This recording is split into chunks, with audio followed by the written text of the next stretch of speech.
हरे कृष्णा। अब सुनते हैं करवा माता की कथा, जो अपने पति के लिए लड़ पड़ी यमराज से और उसको जीवित करके वापस लेके आई। अब सुनते हैं करवा चौथ की दूसरी कहानी। करवा चौथ की कहानी है कि देवी करवा अपने पति के साथ तुंगभद्रा नदी के पास रहती थी। एक दिन करवा के पति नदी में स्नान करने गए तो एक मगरमच्छ ने उसका पैर पकड़ लिया और नदी में खींचने लगा। मृत्यु करीब देखकर करवा के पति करवा को पुकारने लगे। करवा दौड़कर नदी के पास पहुंची और पति को मृत्यु के मुंह में ले जाते मगर को देखा।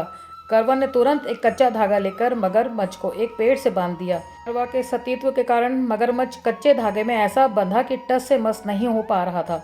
करवा के पति और मगरमच्छ दोनों के प्राण संकट में फंसे थे। करवा ने यमराज को पुकारा और अपने पति को जीवन दान देने और मगरमच्छ को मृत्युदंड देने के लिए कहा। यमराज ने कहा, मैं ऐसा नहीं कर सकता क्योंकि अभी मगरमच्छ की आयु शेष है और तुम्हारे पति की आयु पूरी हो चुकी है। क्रोधित होकर करवा ने यमराज से कहा, अगर आपने ऐसा नहीं किया तो मैं आपको श्राप दे दूंगी।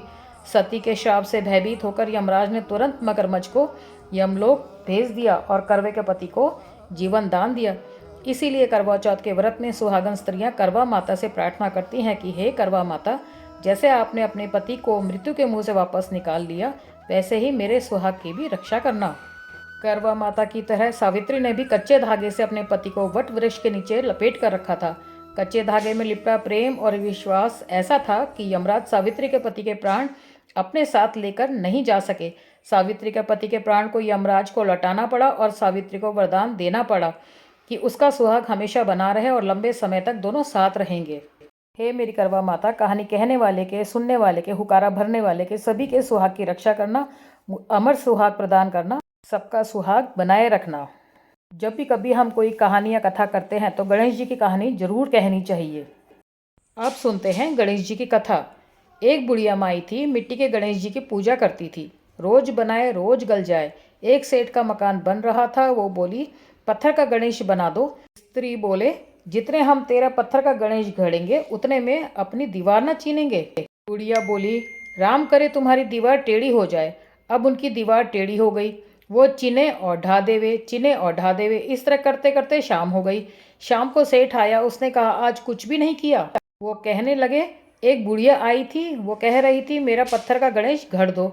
हमने नहीं गढ़ा तो उसने कहा तुम्हारी दीवार टेढ़ी हो जाए। तब से दीवार सीधी नहीं बन रही है, बनाते हैं और ढा देते हैं। सेठ ने बुढ़िया बुलाई। सेठ ने कहा, हम तेरा सोने का गणेश गढ़ देंगे, हमारी दीवार सीधी कर दो। सेठ ने बुढ़िया को सोने का गणेश गढ़ा दिया। सेठ की दीवार सीधी हो गई। हे मेरे गणेश जी महाराज, जैसे सेठ की दीवार सीधी की वैसी सबकी करना। कहानी सुनने वाले के, बोलने वाले के, हुंकारा भरने वाले के, सभी के ऊपर अपनी कृपा बनाए रखना। बोलो गणेश जी महाराज की जय, विनायक महाराज की जय, एक दंत महाराज की जय, करवा मैया की जय। अगर आपको मेरा ये वीडियो पसंद आया हो तो लाइक कीजिए, शेयर कीजिए, सब्सक्राइब कीजिए व्रत कथा गृहस्थ को। हरे कृष्णा।